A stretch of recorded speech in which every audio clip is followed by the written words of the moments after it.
And I trust the security of Congress. Lalo pa ngayon, inagahan pa nila na mas maaga na one day, tapos panay ang sweep nila. So I heard na they'll do another sweep on Sunday, tapos early Monday morning there will be another sweep. Limitado na lang ang mga maaaring makapasok sa House of Representatives simula ngayong araw.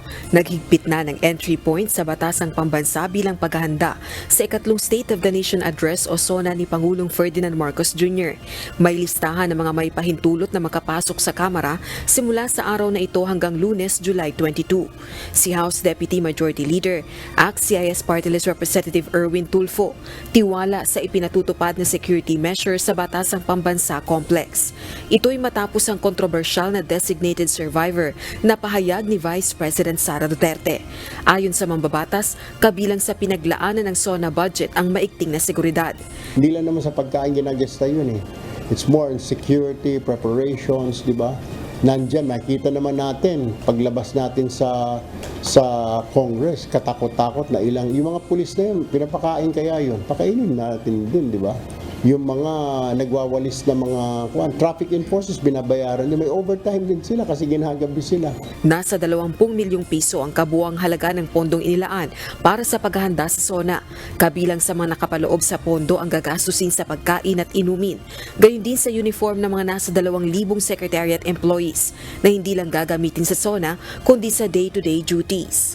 Kasama rin sa pinaglaanan ng pera ang security, interagency coordination meetings, invitations, equipment rental at iba pa. Samantala, ilang araw bago ang ikatlong State of the Nation Address o SONA ni BBBM, nagtipon-tipon ng ilang kilalang oposisyon ng administrasyon gaya ng Tindig Pilipinas. Bagaman dismayado sa pamahala sa bansa, ayon sa kanila, tututukan pa rin nila ang sasabihin ng Pangulo sa ikatlong SONA nito. Kayo makikinig po kayo ng SONA ni BBM sa Lunes.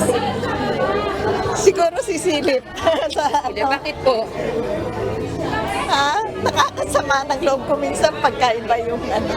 Pero definitely, I want to know what he will say. I'm just so afraid it's going to be more of the same. Kung anong gusto kong marinig sa SONA, palagay ko hindi ko maririnig.